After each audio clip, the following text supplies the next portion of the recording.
It begins with a lie so perfect, so carefully constructed, that an entire nation bowed before it without ever suspecting the horror pulsing beneath the crown. Because the England of the late 16th century adored its virgin queen, imagined her as a radiant, almost divine creature, untouched by time, untouched by sickness, untouched by anything that ordinary mortals suffered. Yet behind the closed doors of palaces where no sunlight reached and no courtier dared to speak above a whisper, Elizabeth was mutating into something her own era could barely name. A figure both magnificent and monstrous. A woman rotting alive beneath the weight of her own legend. And the tragedy is that she knew it was happening. She felt the slow betrayal of her flesh day after day. But she could not stop, because the kingdom she had spent nearly half a century holding together demanded she remain untouchable, immortal, eternally shining, no matter the cost. And so the story you think you know, Elizabeth defeating the mighty Armada, Elizabeth presiding over a golden age, Elizabeth the brilliant, the dazzling, the beloved is only one half of her truth. For the other half is darker, colder, more intimate, a half whispered about only by those who stood close enough to smell the infection beneath her perfumes, close enough to see her teeth crumble into blackened ruins, close enough to watch her painted face crack like the surface of a dying statue. Because the great queen who ruled England with iron will was also a woman who slowly destroyed herself with her own hands, covering her skin every morning with a poisonous white mask made of lead and vinegar, painting her lips with mercury, dripping deadly nightshade into her eyes in the desperate belief that beauty was power and power was survival. And step by step her throne became a coffin she carried before she ever lay in it. Imagine the year 603 in words rather than numbers, Richmond Palace. Silent as a mausoleum, courtiers terrified to look directly at their monarch because her body, once a symbol of divine favor, now bore the unmistakable marks of corruption, as if the poison she had soaked into her skin for decades had finally declared victory over flesh, hope, and pride. Her face beneath the mask was no longer a face, but a battlefield open sores, weeping ulcers, scars that her ladies tried to disguise but never fully could. Each patch of raw skin screaming a truth that no painter dared to record. Her hair, once bright and fiery, had thinned into brittle strands.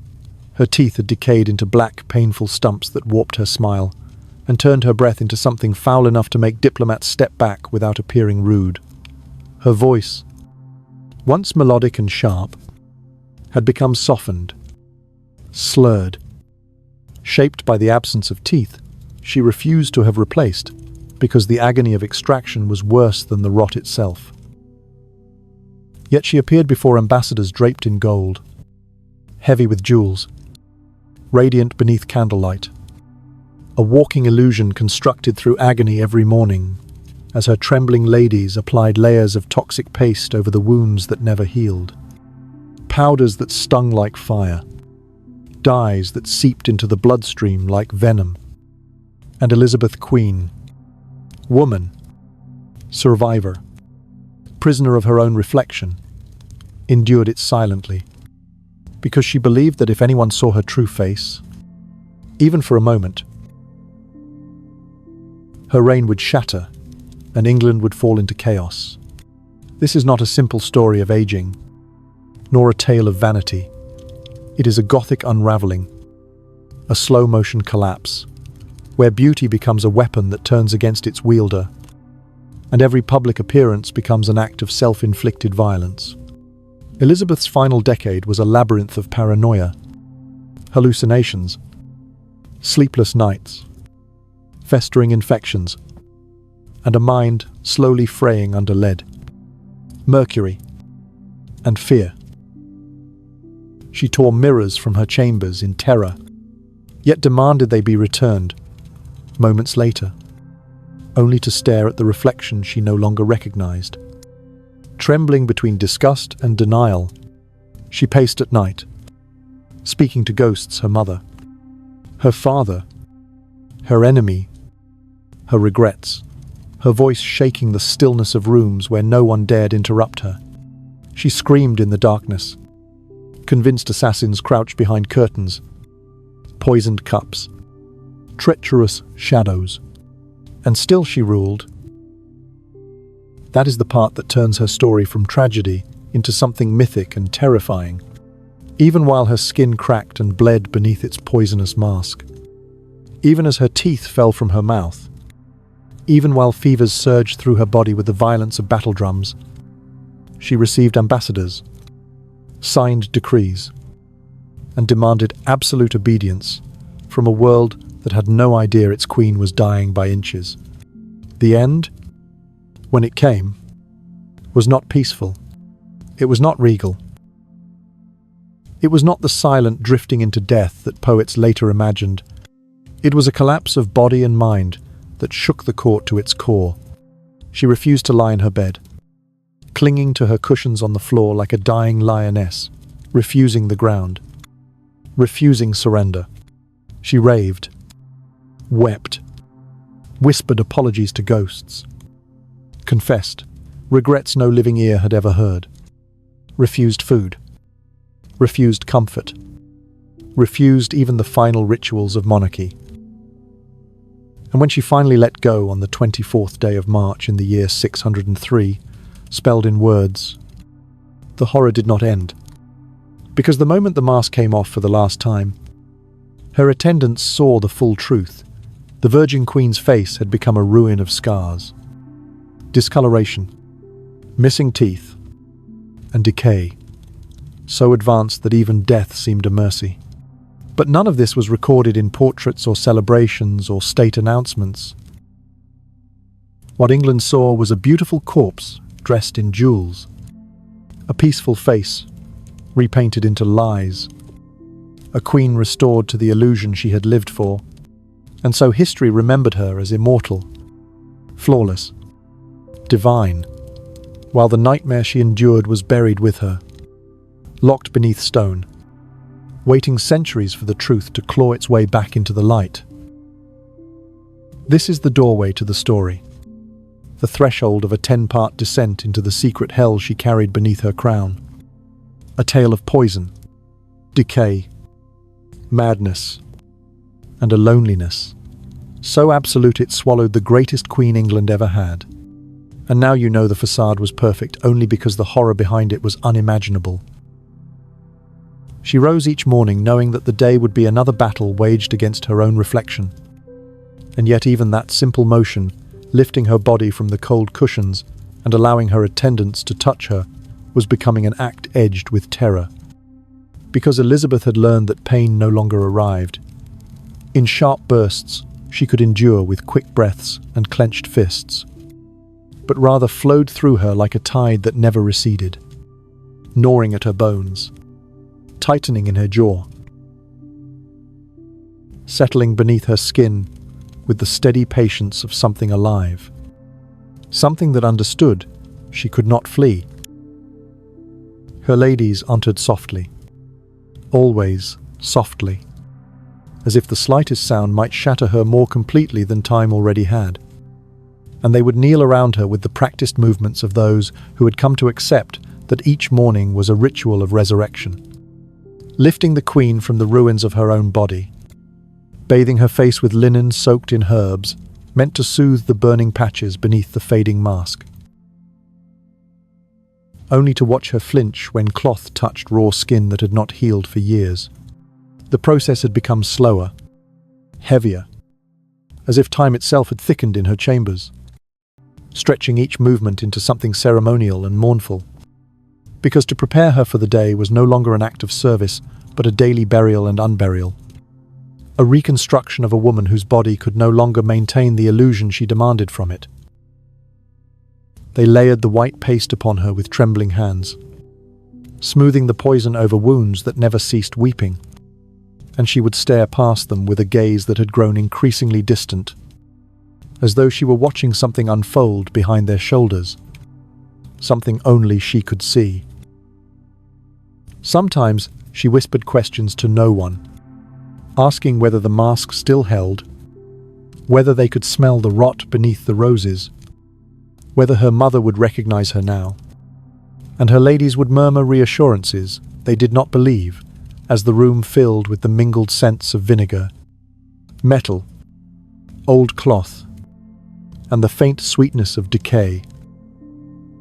She endured it because she had built a kingdom upon the lie of her own perfection, and she believed that if she faltered even once, if the mask slipped or cracked, the world she had held together with sheer force of will for nearly 5 decades would crumble at her feet.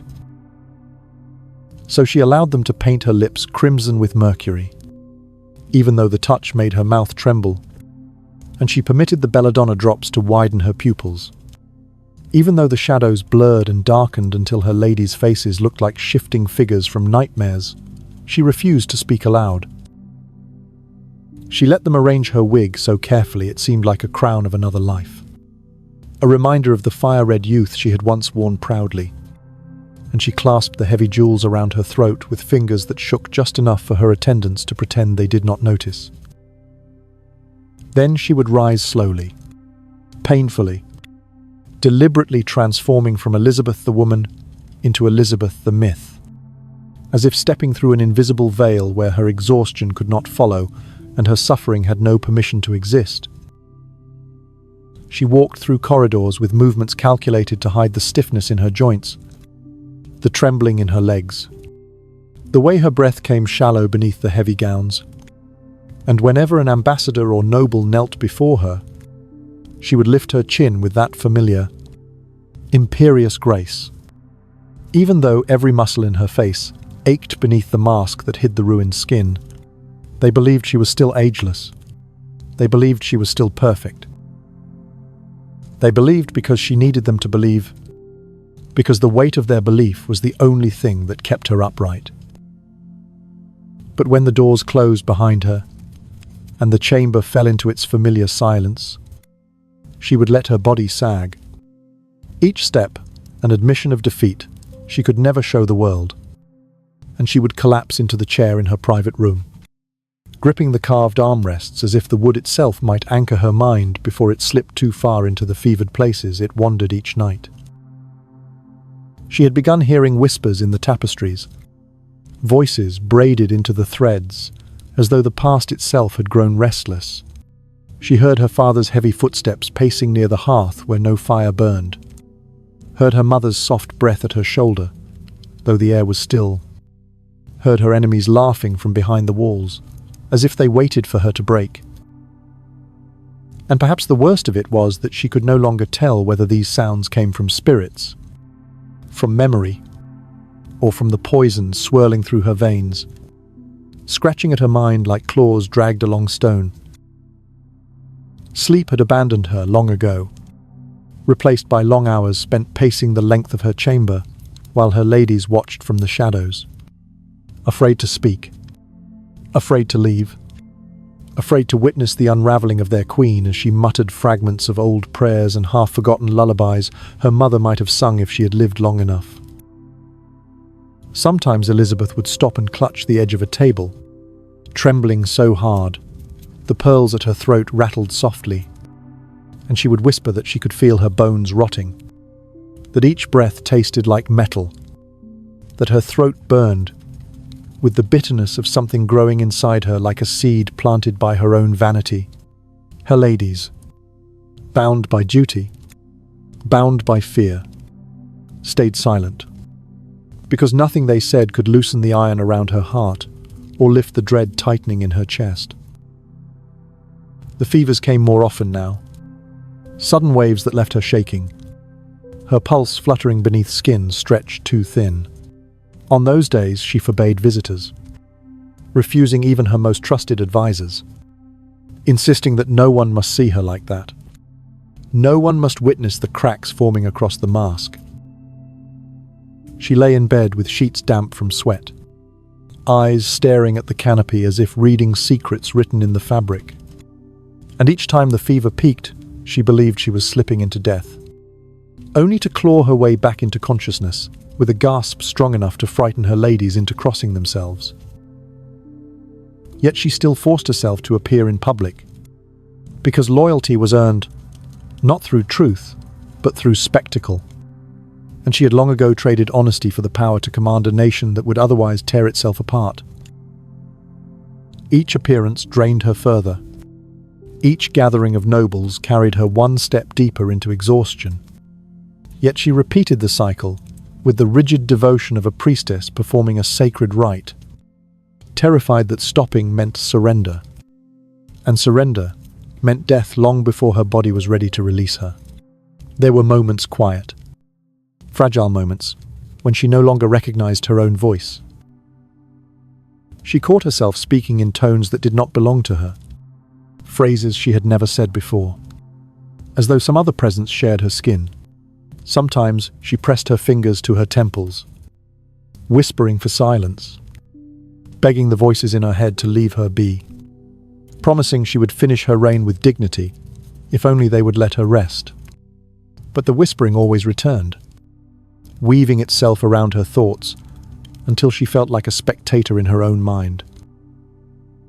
And through it all, every day, every night, every breath, she refused to let herself weep, because tears threatened to break the seams of the mask, letting the truth spill out in lines no powder could hide.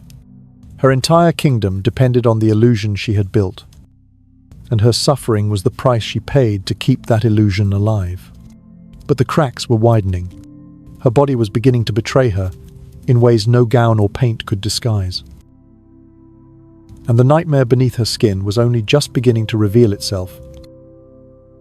There were nights when she believed the darkness inside her chambers had begun to breathe, expanding and contracting like a living creature pressed against the walls. And in those hours when the palace lay silent beneath the weight of its own history, Elizabeth felt as if every stone around her remembered something she had forgotten, something buried so deeply beneath layers of paint, protocol, and years of denial that even her own mind trembled at the edges when she approached it. Her body, faithful once, resilient once, had begun acting with a will independent of her own, twitching at the wrong moments, tightening along her jaw as if invisible fingers pressed beneath her skin, sending small shocks of pain through the nerves around her mouth and throat. And at times she would raise her hand to touch her cheek, only to flinch as if she had been struck, the sensation of burning spreading across her flesh like a warning she refused to acknowledge aloud. Some evenings, she attempted to sit by the fire, hoping the warmth might coax her bones into quieting, but the flames cast shadows that lengthened and curled along the ceiling like black vines, and she often found herself staring at them too long, feeling an unfamiliar pull, as if the shadows knew her name and repeated it in whispers too faint for anyone else to hear. Her ladies, accustomed now to the unpredictable rhythm of her nights, kept watch at a distance, not daring to speak unless spoken to, for there were moments when the Queen's face painted, masked, perfect to the untrained eye, shifted into something hollow, as though the woman within had stepped away for a breath and left only the shell behind. And when that happened, even the sound of silk brushing the floor felt dangerously loud. Her thoughts wandered in ways she could not control. Sometimes she believed she could feel her blood thickening, dragging through her veins like sludge.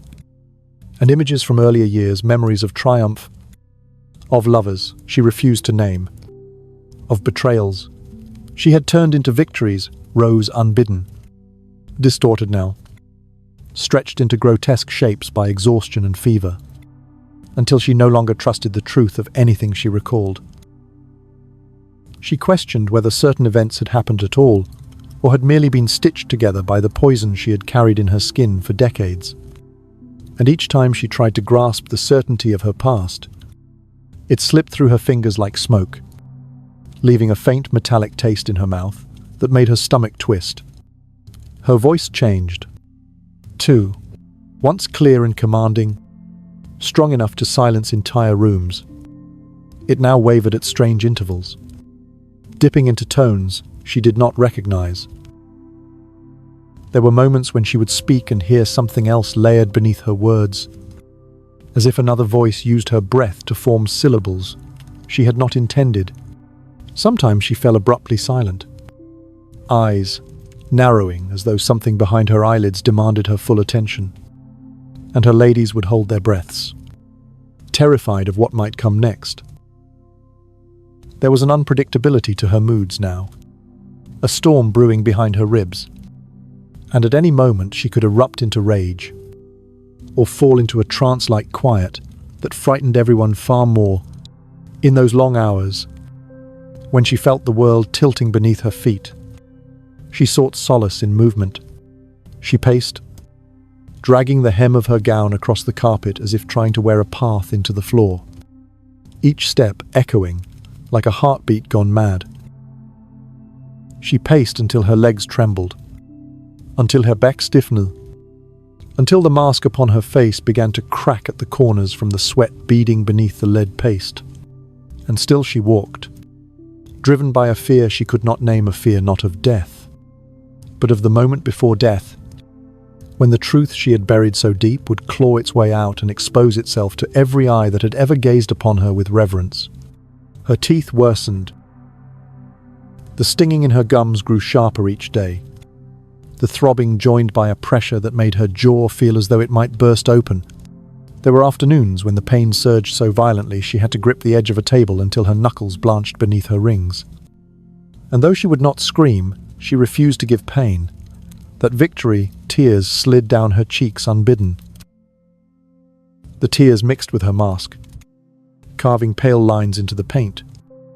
And the moment the flow stopped, she would sit rigidly still. Terrified that someone might see, her attendants learned to turn away at those moments, pretending not to witness the collapse she tried so desperately to hide. Eventually, the infection seeped into her breath, twisting her lungs with each inhale. She felt as if she were coughing on fragments of herself, pieces of rot rising through her throat, and she began to fear sleeping even more deeply than before, convinced that if she allowed her eyes to close too long, she might drown in the stench of her own decay. The nights grew heavier, too, filled with strange visions that hovered between dream and fever, and she could no longer distinguish whether the shadows moving near her bedside were real or remnants of her unraveling mind. One night, as rain hammered the palace roof and the wind moaned like an animal trapped in the trees, she stood before the long mirror. Her attendants had reluctantly restored to her chamber. She stared at the painted face reflected there, the smooth, pale mask, the bright lips, the darkened eyes, and she felt a sudden, violent urge to strike the glass, to shatter the illusion once and for all, to see her true face revealed in the fractures. Her hand lifted, fingers trembling, the breath shaking, but she stopped inches from the surface, repulsed by the thought of what might stare back at her from the shattered pieces. Instead, she whispered to the reflection, soft, aching, broken. "Where have you gone?" Her attendants froze behind her, yet none dared step forward. The reflection did not answer. It only stared, vacant, silent, a painted corpse waiting for permission to crumble. And perhaps the worst part, the part that lodged itself deepest into her sleepless nights, was the creeping certainty that she no longer feared death itself. She feared being seen before it came. I feared the moment someone realized the queen they revered had rotted long before her body surrendered. For the first time in her life, Elizabeth could sense the shape of the end gathering around her. Patient, deliberate, inevitable, and she knew she was running out of time to hold herself together. Still, she rose each morning. Still, she wore the mask. Still, she played the part, but the truth was bleeding through the cracks now, whispering in the corners of her chamber, humming beneath her skin. tapping at her bones like a long-forgotten debt demanding to be paid. And soon, very soon, the mask would not be enough. There came a point, somewhere in the long unraveling of her final years, when Elizabeth no longer knew whether the pain inside her jaw was merely pain or whether something else had begun to take root there. Something darker, something that felt almost sentient, as if the decades of rot and poison and infection had finally gathered themselves into a single trembling force lodged beneath her cheekbones. It pulsed at night, a slow, terrible throb that seemed to echo her heartbeat. And there were moments, brief, terrifying moments, when she pressed her palm against her face and felt an answering pressure from within, like a second heartbeat trapped inside her skull, threatening to split the bone if she dared ignore it any longer. The fear this stirred in her was not the sharp fear of danger or the ordinary fear of illness. It was the deep animal terror of realizing that something inside her was changing shape. Her ladies tried not to look at her too closely, but even their careful glances revealed the truth. Her face was beginning to swell in uneven planes.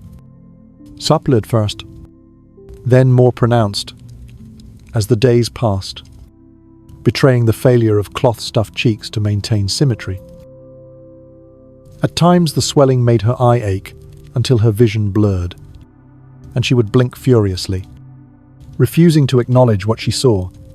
Swimming in the corners of her sight, dark spots, drifting shadows, sparks of color, like distant flames rising behind her eyelids.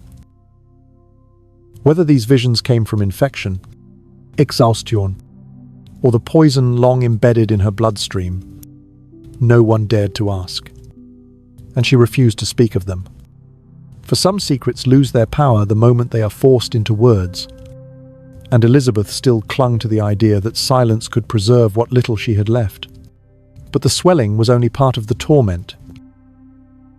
Each morning when her ladies approached her with basins of warm water and the mixtures of herbs meant to soothe her ravaged skin, she felt a dread settle into her ribs, thick and suffocating, because she knew that beneath the loosened flakes of the previous day's mask, new lesions waited to reveal themselves. The white lead paste had eaten into her flesh so deeply that the act of removing it tore away tiny fragments of skin, leaving raw red patches that stung like open burns the moment air touched them. Her ladies tried to be gentle, their hands practiced in centuries of ritual that demanded obedience to beauty, even when beauty had long ceased to be possible. But each touch still sent a bright jolt of pain up her jaw and into her temple. And sometimes she had to close her eyes to keep from crying out. Then came the worst part, the reapplication. Layer after layer of new paste pressed onto wounds, still weeping. Wounds that never healed, because she refused to give them rest. And as they smoothed the mask into place, she felt the lead burning into her skin, a chemical fire that she endured in silence, her breath unsteady, her fists twisting the fabric of her gown until her knuckles turned white beneath her rings. It was not vanity anymore that drove her to endure it. It was the knowledge that she no longer had the luxury of being seen without it, that the world she ruled would recoil from the ruined truth beneath her mask, that even her closest advisors might question her power if they glimpsed the decayed landscape she now carried where her face had once been. Yet the mask could no longer hold through the day. By evening, the heat of her fever had begun to melt the edges of the paste, leaving faint streaks where the white began to crumble, revealing shadows of the ruined flesh beneath. She could feel it flaking, loosening, dying on her skin, and the fear that someone might notice made her throat tighten to the point she could barely swallow. She learned to move her face less, to speak with minimal expression, to preserve the fragile architecture of the mask. But even her control had limits. There were times when the throbbing in her jaw forced her to grimace for a heartbeat, and in those moments her ladies saw the cracks, forming literal cracks. Thin lines splitting the mask like fractures in porcelain, and their gazes darted away. terrified to witness something they could not unsee. Her nights grew stranger still. She could not lie down comfortably anymore. The pressure against her swollen jaw sent sharp sparks of pain through her skull. And so she slept sitting upright, her head tilted ever so slightly, her breathing ragged. Sleep came in fits, shallow and fragile, punctuated by sudden jolts of waking when she imagined something touching her, some invisible presence brushing against her cheek or whispering near her ear. At times, she woke with the sensation of nails dragging lightly across the inside of her skin, as though something beneath the surface was trying to climb out. She pressed her hands against her face, desperate to muffle the feeling, but nothing stopped it entirely, and the dread it stirred left her trembling in the dim candlelight. Her mind, once sharper than any blade in England, began slipping further from her grasp. She found herself falling into long stretches of muttering, whispering thoughts. She did not intend to speak aloud. Some of them memories, some fragments of dreams, some simply names. Names she had not uttered in years. Names of those she had executed. Names of those she had loved. Names of those she had feared. Her ladies exchanged worried glances each time she drifted into these murmurs. But they could not interrupt her. She was their queen, and no one dared pull her back from the edge unless she asked for help. And on some nights, she did. There were moments when her voice cracked into something heartbreakingly small, and she asked her ladies whether the swelling had grown worse, whether the shadows in her eyes had deepened, whether the pain would ever ease. They lied, of course. They lied softly, tenderly, because the truth would have shattered her. But Elizabeth always knew when they lied, even if she accepted their words for the comfort they offered. What terrified her most was the growing isolation in her own body. It no longer felt like her. There were mornings when she raised her fingers to her cheek and did not recognize the shape beneath her touch. There were evenings when her jaw stiffened until she could barely open her mouth, and she feared that one day she might lose the ability to speak entirely. Speech was power, silence was death, and she knew death had begun to circle her. Still, she rose each day. Still, she donned the mask. Still, she forced her body to obey her long enough to perform the necessary rituals of queenship. But the truth was no longer merely beneath the surface of her skin. It was rising. It was spreading. And the mask that had protected her for decades was now weakening beneath the weight of her own unspoken terror. Soon, she feared, it would shatter. And when it shattered, the world would finally see the nightmare she had carried for so long. The nightmare that had already swallowed her from within. There were mornings when Elizabeth felt the world tilt before she even opened her eyes, as if some unseen hand had gripped the edges of her consciousness and twisted it ever so slightly, warping the shape of reality just enough that she sensed the difference without being able to name it. And in those first fragile seconds between sleep and waking, she could feel her heart pounding in uneven rhythms, as though trying to warn her that something had shifted inside her during the night. Something small but irreversible. Something that made her breath catch in her throat and forced her to lie still, for fear that the simple act of moving might break whatever fragile balance kept her from falling apart entirely.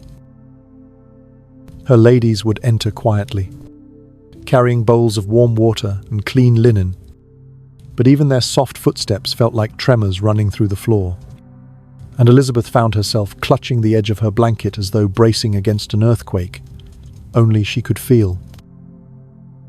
The swelling along her jaw had grown worse, its weight pulling at the sides of her mouth until speaking required conscious effort, and she often felt as though her bones were softening beneath her skin, each touch of her fingertips sinking deeper than it should, sending needles of panic through her chest. When the first layers of the previous day's mask were gently removed, she could feel the air sting against the newly exposed patches of raw flesh, and she fought the instinct to recoil, knowing the movement would tear open the thin scabs forming beneath the white paste. Her ladies did not speak of the changes they saw, not the deepening discoloration beneath her chin, not the way the skin near her throat had begun to sag unevenly, not the faint odor rising from the wounds, but their silence was heavy with unspoken horror, and Elizabeth felt it pressing against her more fiercely than their touch ever could. There were times when she stared into the basin and imagined she saw something moving beneath the thin layer of water, a flicker of shadow shaped like the curve of her own face, but distorted, bloated, wrong, and she had to close her eyes quickly to prevent the image from imprinting itself permanently upon her mind. Even the weight of her hair, or what remained of it, had become unbearable. What strands still clung to her scalp were brittle, breaking at the slightest pull, and when her ladies washed them, she felt the unnatural sensation of skin tugging beneath the roots, as though the hair was no longer anchored to her, but merely resting there like threads placed on a mannequin. She no longer trusted the mirror. The mask she wore each day created an illusion so perfect it bordered on cruelty, and whenever she glimpsed her painted self in polished metal or glass, she felt as though she were looking at an ancestor rather than herself, a ghost wearing her features but none of her truth. Yet she could not remove the mirror from her chamber. For some part of her, some desperate sliver of pride, needed to see the completed transformation each morning, needed proof that she could still command beauty, even while decay gnawed at her from within. But the mirror had begun to betray her, too. Its surface warped slightly from the heat of nearby candles, bending light in ways that twisted her reflection just enough to make her stomach churn. And in those moments she felt an instinctive fear, a primal dread that told her the woman in the glass was no longer entirely under her control. Her mind had begun to drift in unsettling patterns. She would start a sentence and forget where she intended it to go midway through, her thoughts dissolving like ink dropped into water, spreading into indistinct shapes she could not gather back together.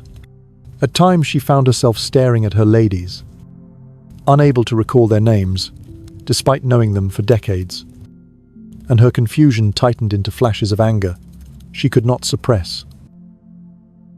She lashed out unpredictably, her voice rising in sharp commands she instantly regretted, and then she would fall into long stretches of silence, feeling guilt coil through her ribs like a tightening belt.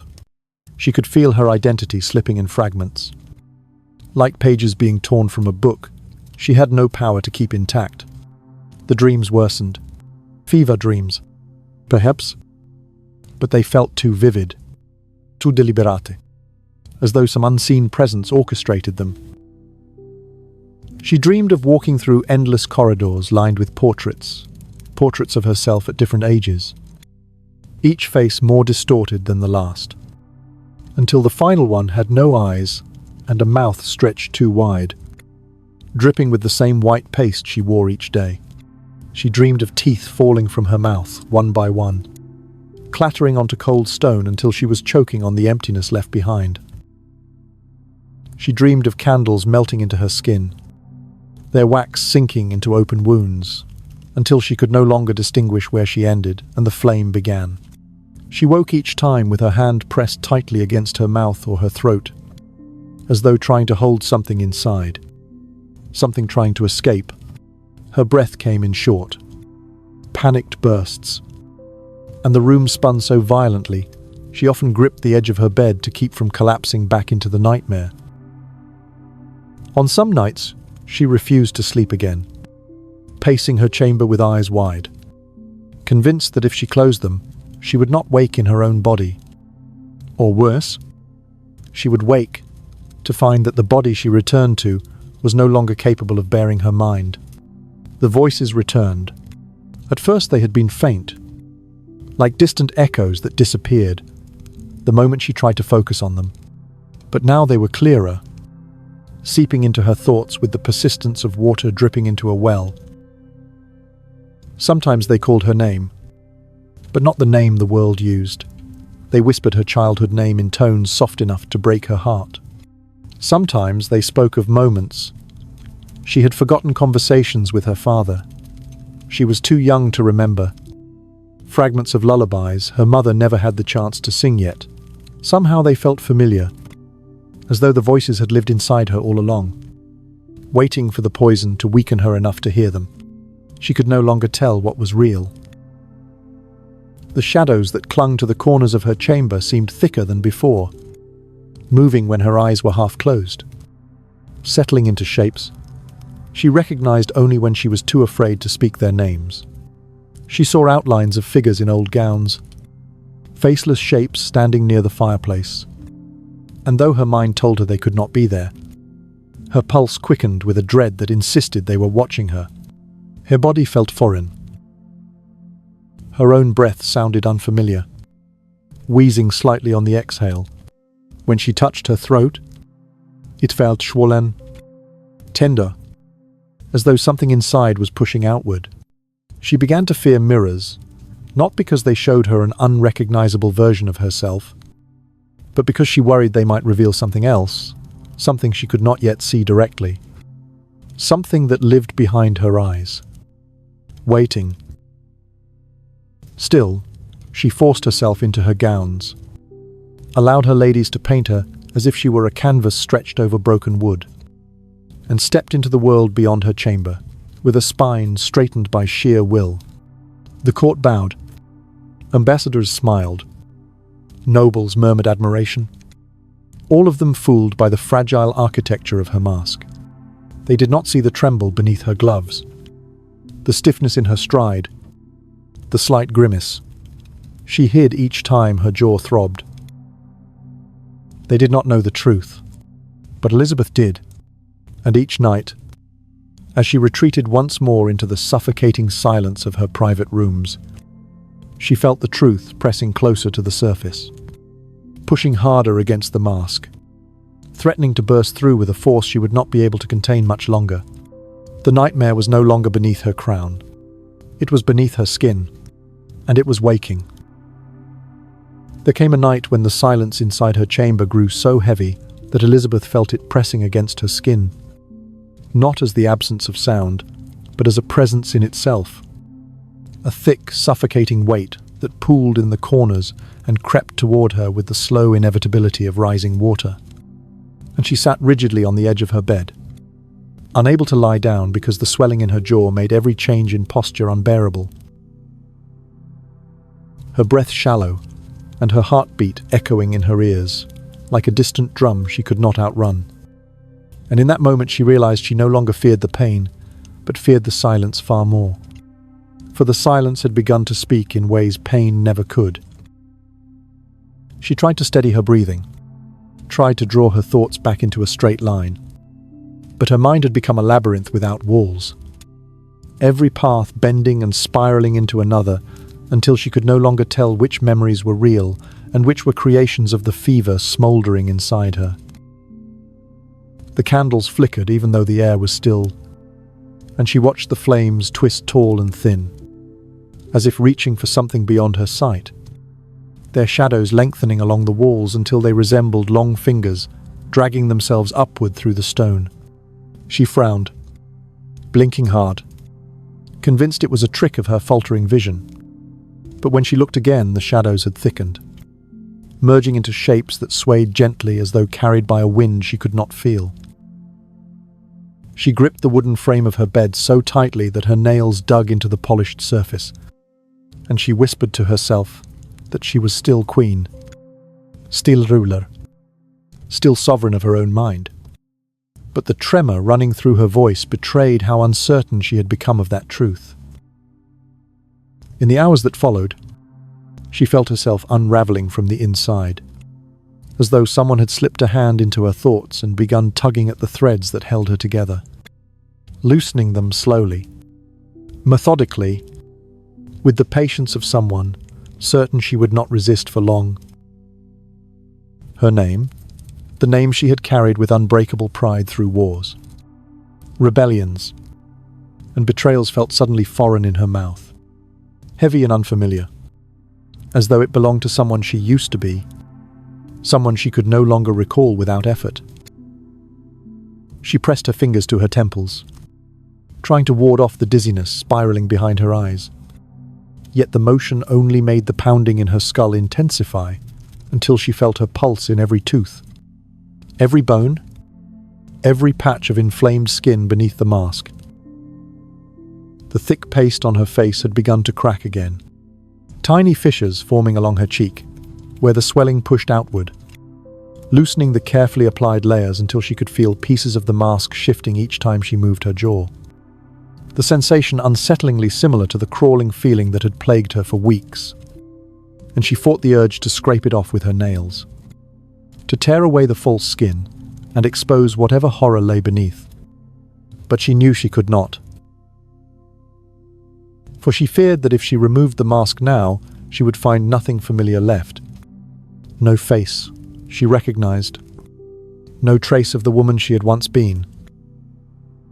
Her ladies entered cautiously when she called for them, their faces etched with concern. They tried to hide beneath practiced composure. But even in her delirium, Elizabeth sensed their fear, sensed how their eyes darted too quickly from the swelling near her jaw to the trembling in her hands, how they avoided meeting her gaze as they approached with the basin and cloths.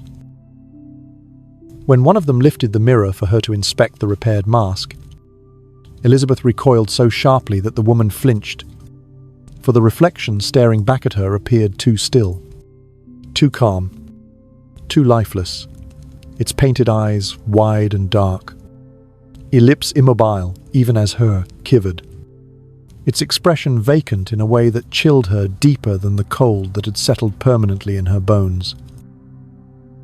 She turned away with a shudder, so violent her shoulders shook, and she demanded the mirror be removed at once, unwilling to look again, for fear that the image would move independently of her. The nights grew increasingly unbearable.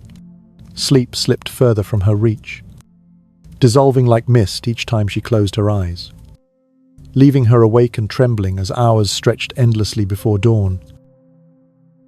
She heard footsteps in the hall when no one walked there, soft, deliberate steps that paused just outside her door, before continuing on. Yet whenever she ordered her guards to investigate, they found only empty corridors, cold air, and silence. Sometimes she swore she heard breathing behind her slow, rhythmic, to almost human. But when she turned, there was nothing but shadow and the faint, lingering odor of her own decaying skin beneath the mask. Her thoughts fractured. She found herself speaking to the darkness, asking questions she did not remember forming, whispering names she had not thought of in decades, her voice soft and raw, as though scraped by something internal. She imagined the past rising around her, like ghosts clothed in memories she no longer trusted. Imagined herself walking through scenes from her own life that felt distant and distorted. And she wondered whether the poison in her skin had seeped into her mind so deeply that even her memories had begun to rot, curdling into unfamiliar shapes. One particularly brutal evening, when the throbbing beneath her jaw intensified until she felt she might scream, she staggered toward the window, gripping the heavy drapery to steady herself, and stared into the night, as if searching for an anchor beyond the suffocating confines of her chamber. The moon hung low, swollen and pale, its light spilling across the courtyard with an eerie glow that reminded her of the mask she wore each day. For a moment she wondered whether the moon could see her truth, whether it recognized the decay she tried so desperately to hide, whether it pitied her or judged her. Her breath came in shallow gasps, fogging the glass as she leaned closer, and she whispered to the night that she was still here, still fighting, still refusing to yield to the darkness that clawed at her edges. But as she spoke, her jaw spasmed violently, sending a jolt of agony so sharp through her skull that she collapsed to her knees, gripping the floor as though it were the only thing keeping her from being swallowed whole by the pain. She trembled uncontrollably, tears leaking down her cheeks, carving hot tracks through the drying paste. and the sob that escaped her lips sounded like a child's, the frightened sound she had not made since she was young enough to believe someone might soothe her pain. Her ladies rushed to her side, lifting her with gentle hands, murmuring reassurances she barely heard, and for the first time in decades, she allowed herself to lean against them, too weak to pretend she no longer needed comfort. She felt everything slipping her composure, her strength, her grasp on reality, and the realization tore through her worse than any physical pain. She had survived assassins, rebellions, wars, betrayals. Yet now, she was being undone, not by an enemy she could confront, but by a slow internal decay she could neither fight nor flee. Her kingdom still believed she was unbreakable. But she knew the truth. Something inside her had already broken. Something essential. Something irreplaceable. And as she lay back against her pillows that night, staring at the canopy above, with eyes that burned from exhaustion and fever, she understood that the mask she wore was no longer a disguise. It had become a prison, and the woman beneath it was disappearing, piece by piece, breath by breath, night by night. There came a morning when Elizabeth awoke not because she had slept, but because her body could no longer endure lying still. And she sat upright with a jolt so sudden that the cushions around her rustled like startled birds, her breath shuddering out of her chest in ragged bursts, as though she had been running through some unseen darkness all night, fleeing something she could not name, but could still feel lingering at her back. She stared into the dim chamber, the outlines of furniture softened by the pale light leaking through heavy curtains, and for a long moment she could not tell where she was. Could not tell whether this shadowed room belonged to Richmond or to some place her mind had created out of fever and memory, until the familiar ache in her jaw reminded her brutally that she had not escaped anything, that she had failed to outrun the reality, pressing against her skull from the inside. Her ladies entered cautiously, their faces drawn tighter than usual, as though they sensed the air had changed around their queen, becoming charged with something dangerous and fragile. And when they approached her with the basin and cloths, she noticed their hands shaking ever so slightly, the trembling barely perceptible but unmistakable once she saw it. And it occurred to her with a sickening clarity that they were not merely afraid for her now, but afraid of her. Afraid of what she might say or do or become.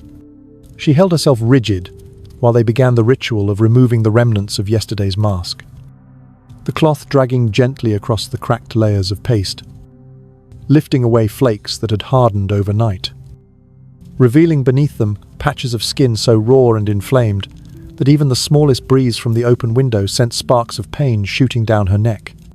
She did not speak.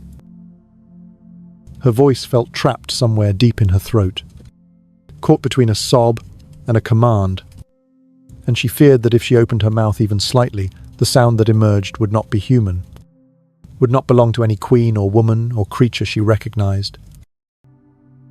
Instead, she stared ahead as her ladies cleaned the wounds that refused to heal, as they pressed salves onto her cheeks with trembling fingers, as they repainted her with the white lead paste that stung so violently.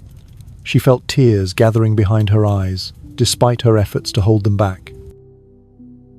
She knew they smelled the infection now. You knew the odor clung to her, no matter how many layers of roses, Leona, or incense they burned in the room, and the knowledge hollowed her from the inside, leaving her too tired to pretend she did not notice their discomfort. Once the new mask was in place, once her wig had been adjusted and her jewels fastened, she forced herself to stand, gripping the bedpost for support, until the dizziness receded enough for her to take a step. Her legs trembled under the weight of her gowns, her breath tightening as though her ribs had constricted during the night. But she pushed forward, determined to walk across the chamber without assistance, determined to prove to herself that she could still command her body, even as it betrayed her more completely each day. The room swayed slightly, tilting at the edges like a ship in rough waters, and she had to blink several times to steady her vision. Yet she managed to cross the floor, her steps slow but deliberate, her spine straightening with the stubborn pride that had carried her through decades of rule.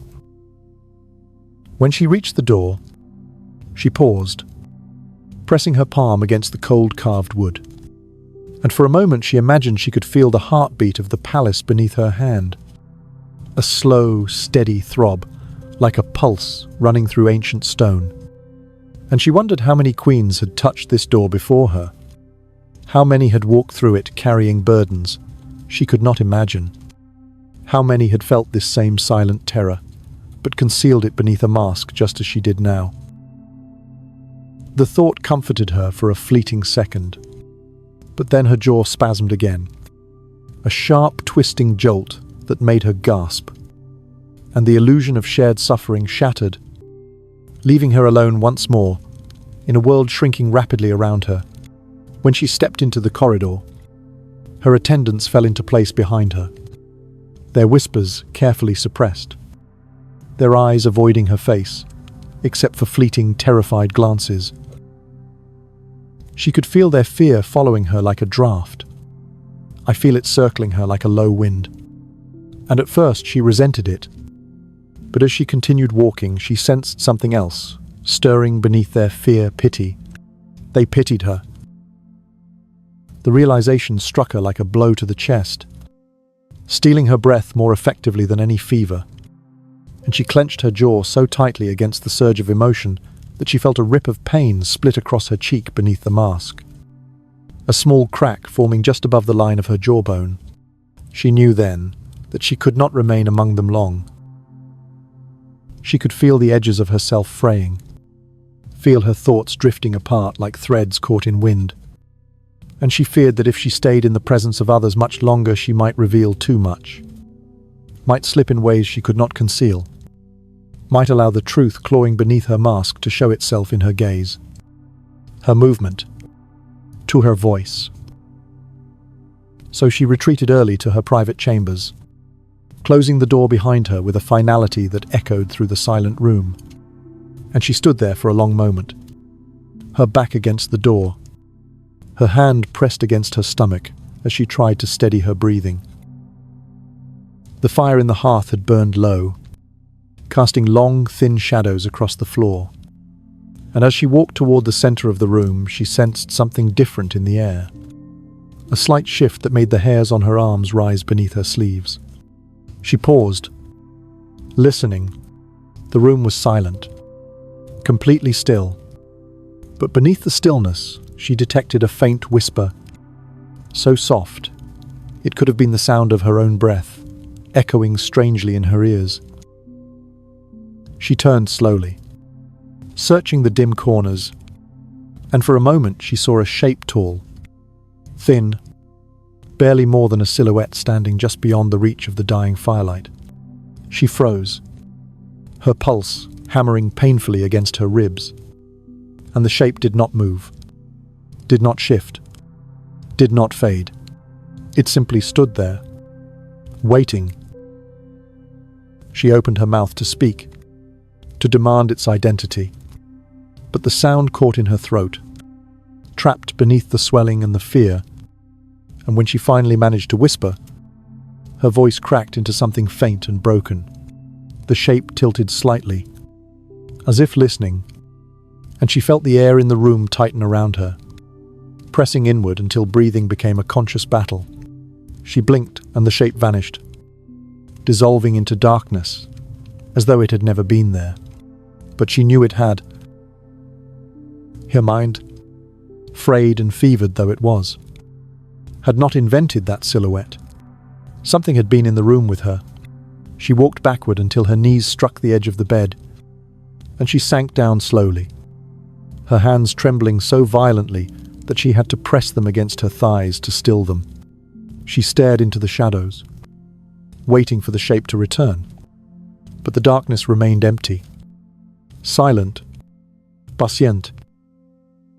She felt tears burning behind her eyes, not from pain, but from the terrifying certainty that she was no longer alone inside her own mind. That something had crossed the threshold between vision and reality. She clutched the edge of her gown, gripping the fabric so tightly it hurt, and she whispered into the dimness.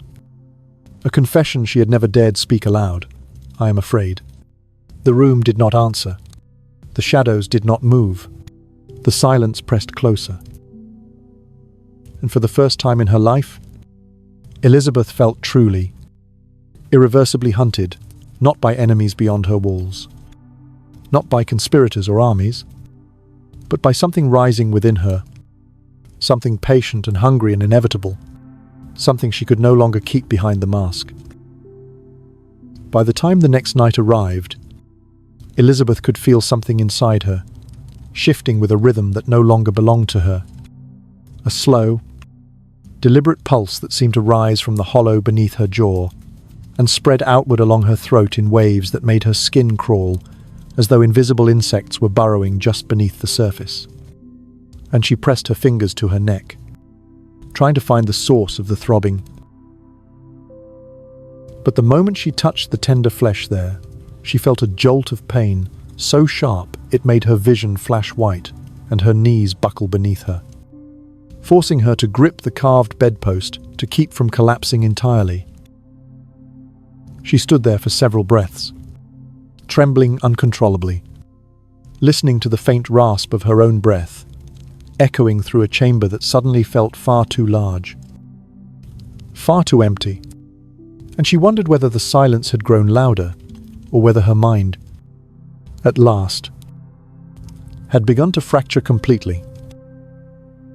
Her ladies knocked softly at the door, hesitant to disturb her after the outburst she had suffered the night before, and when they entered, Elizabeth noticed the way their eyes widened with barely concealed alarm as they took in the unnatural pallor of her skin.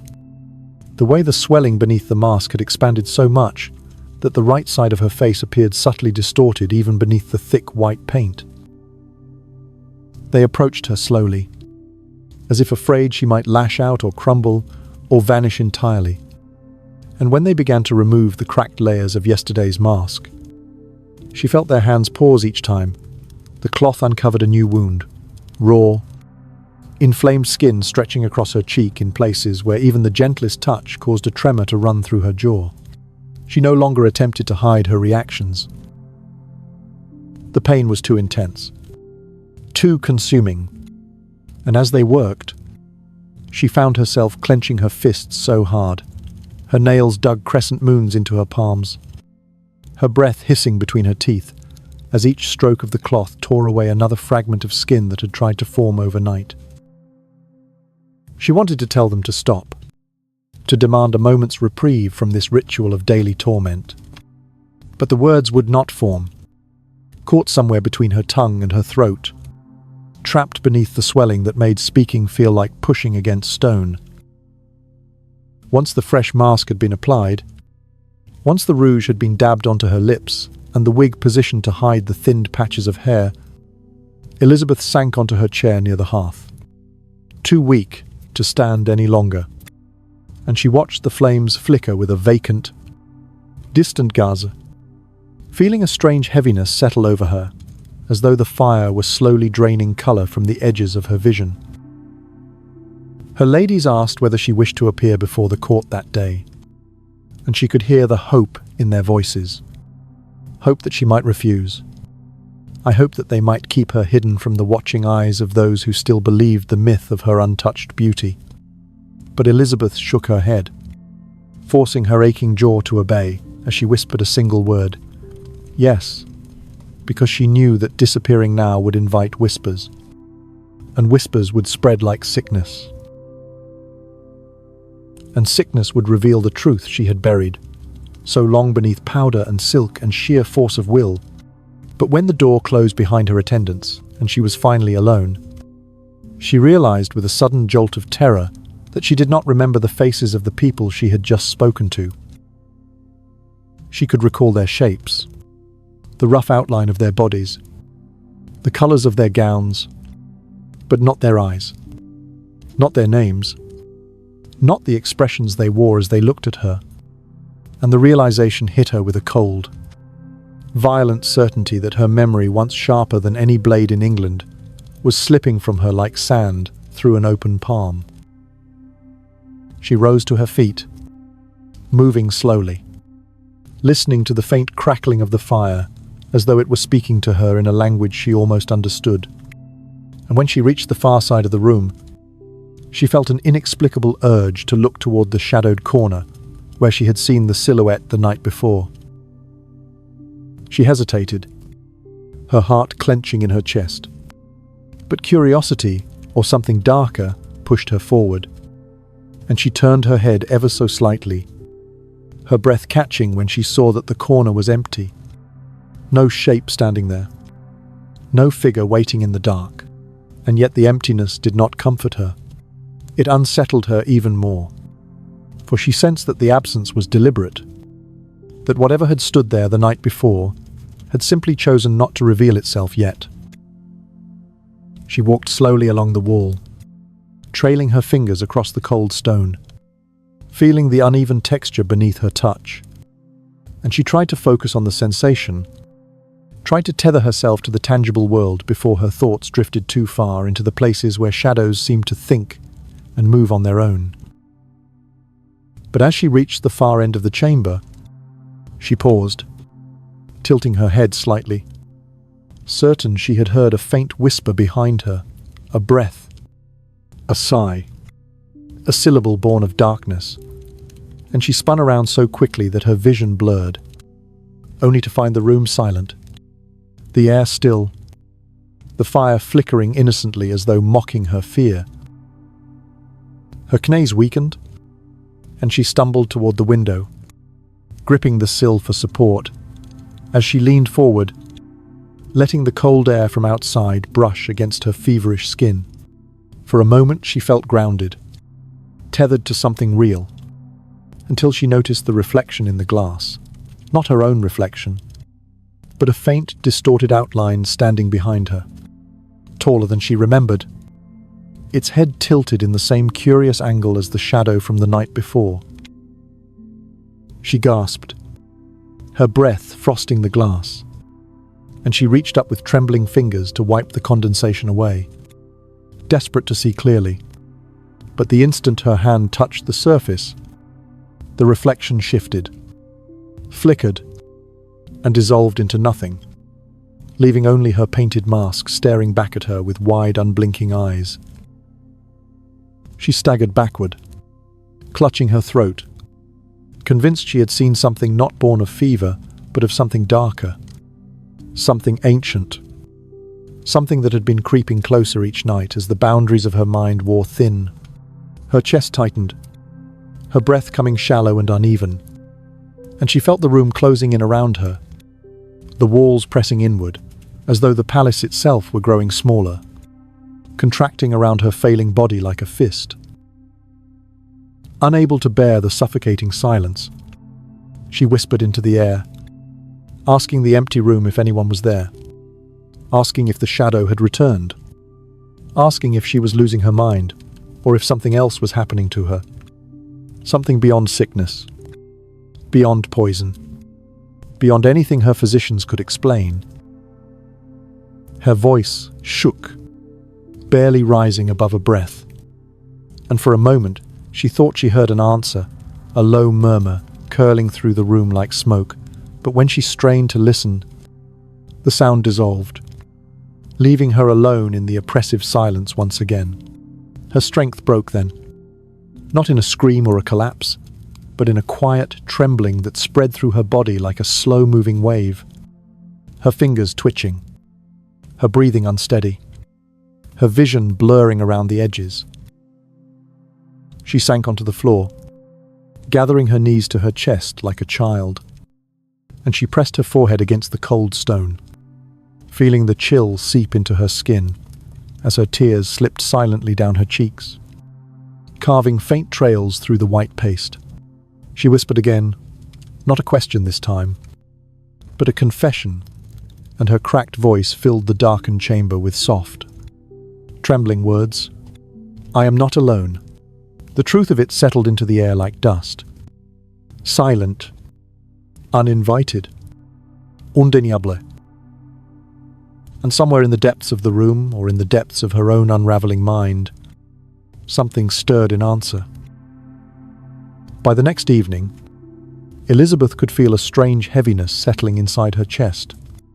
Not like the weight of sorrow she had known all her life, but something thicker, something that clung to her ribs like damp cloth, pressing inward until every breath felt like a negotiation with her own body, as though she had to convince her lungs each time to expand instead of collapsing entirely. She sat on the floor again. The cushions no longer offered comfort. Her bed no longer felt safe. And the room itself had begun to twist in shape each night until she recognized nothing familiar, so she remained there, knees drawn up, back leaning against the cold wall, allowing the chill to seep through her gown and numb the throbbing beneath her jaw. She closed her eyes, hoping for silence. But silence no longer meant peace. Silence now buzzed faintly, like a low pulse through her skull, and she could sense it gathering around her, waiting. Her ladies had begged her to lie down. They had begged her to eat. They had begged her to rest. But Elizabeth pushed their hands away every time, unable to bear the thought of lying helpless in bed with the shadows at her back, unable to bring herself to swallow food that tasted like ash, unable to surrender to sleep when she feared what waited behind her eyelids. So, she remained curled against the wall, listening to the soft thud of her heartbeat echoing in her ears, growing slower, heavier, uneven, as though even her heart had begun to lose its rhythm. She lifted a trembling hand to her cheek and felt the mask cracking again, flakes of lead paint loosening like brittle scales. Her skin beneath throbbed with fever, hot enough to burn her own fingers, and she drew her hand back with a sharp inhale, watching as the paint clinging to her fingertips hardened, curled, and fell away like dust. She stared at the remnants of her illusion scattered across her palm, tiny fragments of the woman she had once been, and for the first time she felt not pain, but grief, grief so deep it hollowed her from within, an ache far more unbearable than the physical torment tearing at her bones. When her eyes drifted toward the opposite corner of the room, she caught the hint of movement again, not a figure this time, but a flicker of light that seemed to pulse like a heartbeat, faint and rhythmic, and she found herself drawn to it, despite the fear coiling in her stomach. She rose unsteadily, clutching the wall for support as she approached the shadowed corner, her breath growing shallow with each step, and the flicker brightened ever so slightly, enough for her to see the outline of something resting on the floor. She crouched slowly, her knees trembling beneath her weight, and she reached out with hesitant fingers until they brushed something cold and metallic lying on the stone. When she lifted it, her breath caught in her throat. It was her crown. But she had not worn the crown in days. She had not ordered it brought to her chamber. She had not seen it since her last forced appearance before the court. Someone had placed it there, or something had.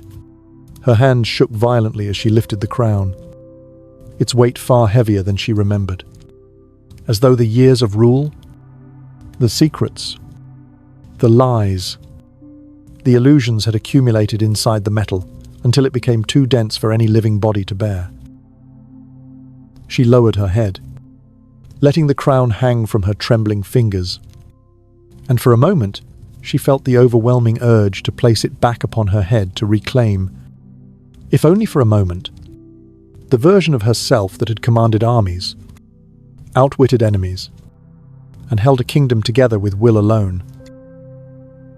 But the thought of wearing it now made her stomach twist, as though the crown had become a shackle rather than a symbol, a reminder of everything she had abandoned, everything she had traded away for power and illusion.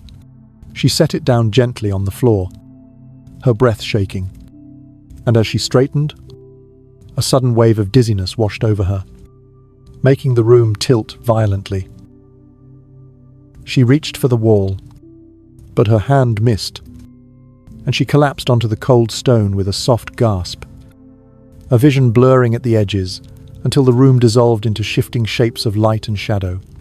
She lay there, unable to rise, unable to call for help, feeling the stone beneath her cheek grow warm from the fever burning through her. Then she heard it, the unmistakable sound of soft footsteps behind her. Slow and measured, each step deliberate, as though the one approaching did not wish to startle her, but wished to be known. The footsteps stopped directly behind her, close enough that she could feel the faint shift of air against her neck, and she forced her eyes open, staring at the wall in front of her as her heart hammered unevenly. She wanted to turn. I wanted to see who or what had entered her chamber, but her body would not obey. A voice spoke, soft, calm. Tu familiar. My daughter. Elizabeth froze. The blood in her veins turned cold. She did not breathe. She knew that voice. It was impossible. It was her mother's voice. Ene Beluin. Before she could think, before she could scream, before she could question her own sanity, she felt something cool brush against her hair, a hand, a whisper, the ghost of a touch, and she was struck by a sudden flood of memories. She had buried her entire life. A hand stroking her cheek. A lullaby she had never been old enough to remember. The faint smell of lavender that had clung to her mother's gown. Tears rose unbidden, spilling down her cheeks, carving hot tracks through the layers of paint, and she felt her throat constrict with the desperate ache of a child reaching for something she had never been allowed to touch. She closed her eyes, letting the imagined touch linger, letting herself believe for a moment that the presence behind her was real, that there was still something left in the world that loved her without expecting anything in return. But when she opened her eyes again, the warmth vanished. The air turned cold. The chamber fell silent once more. And she knew with a clarity sharper than any blade, that no one had been there. It had been her mind, her collapsing, unraveling mind. She curled in on herself, clutching her arms, her breath shaking in shallow bursts, as though her lungs had begun to shrink. She whispered to the empty room, asking aloud whether she had finally crossed into madness, whether the decades of poison had rotted not just her skin but everything inside her. And though no voice answered this time, the silence felt heavier than any reply could have been. She stayed on the floor for a long time, too weak to rise, staring at the crown, lying a few feet away, its metal catching the faintest glint of firelight. And she realized something with a clarity that made her chest ache. The crown would outlive her. The mask would outlive her. The illusion would outlive her. But she, the woman beneath it all, was fading, dissolving, disappearing, night by night, breath by breath, and as the fire flickered low, casting the room in wavering shadows that seemed almost to breathe, Elizabeth whispered one final truth into the darkness, a truth she had never dared speak before. I am not ready to die. But the darkness, patient and knowing, whispered nothing in return. By the final days, Elizabeth no longer measured time in hours or minutes or candle lengths, for such things had become impossible to track when her mind drifted in and out of coherence like a lantern flickering in storm wind. Each moment bright enough to see only the next step before the darkness closed in again, swallowing her thoughts, bending her memories, and leaving her suspended in a twilight that stretched endlessly between waking and dream. She no longer rose fully. She no longer stood with the rigid dignity that once defined her. Instead, she drifted from one position to another, sometimes sitting upright against the wall, sometimes slumped on the cushions her ladies arranged beneath her, sometimes kneeling as though in unconscious prayer, her body folding beneath a weight greater than any crown she had ever worn. Her attendants entered the chamber in silence, now, no longer speaking to her, except in the softest tones, their faces pale with exhaustion and fear as they witnessed her final unraveling. And when they applied the mask each morning, their hands shook not from the Queen's anger, as in earlier years, but from the unbearable knowledge that they were performing the ritual for the last times, dressing a dying body in the remnants of a myth that no longer had strength to support itself. The white paste no longer adhered properly to her skin. The lesions had grown too deep, too wet, too open, and each stroke of the brush smeared more than it concealed, the mask slipping in places like melting wax, and Elizabeth could feel it sagging, pulling, sinking into the folds of her damaged flesh until she wanted to tear it off with her own hands. Her breath had changed, too. It rattled now, a thin, trembling sound that scraped the back of her throat each time she inhaled. And sometimes she caught herself pausing between breaths without meaning to, as though her body forgot the rhythm it had maintained faithfully for 70 years, leaving her suspended in a moment of stillness that felt too close to death, until her lungs spasmed and dragged in air with a violent shudder that left her vision swimming. She no longer pretended it was fatigue. She knew what it was. The end approaching, the body slowing, the soul loosening its hold. Her thoughts drifted in ragged spirals. At times, she believed she was a girl again, running through the corridors of Greenwich, her father's footsteps shaking the stones, her mother's shadow already fading from the walls. At times, she believed she was standing before the Armada, her banners snapping in the wind, her voice tearing through the air with the force of 1,000 men. And sometimes she believed she was in a place outside time, a narrow corridor made of whispers and darkness, lined with doors she could not open, but that called to her all the same, promising answers she had been too afraid to seek while she still possessed the strength to stand. Her ladies tried to feed her broth, lifting the spoon to her cracked lips, but she turned away each time, unable to bear the thought of swallowing when her throat felt raw and narrow, as though it had been scraped hollow by the relentless cough that racked her chest. She tasted metal constantly, a bitter tang coating her tongue, and the simple act of opening her mouth sent pain shooting through her jaw until tears welled in her eyes unbidden. They tried to persuade her, begged her in soft, trembling voices, but Elizabeth only shook her head, her movements weak and slow, as though she were waving farewell to the world in gestures. Even she barely understood. Then came the moment she refused her bed entirely.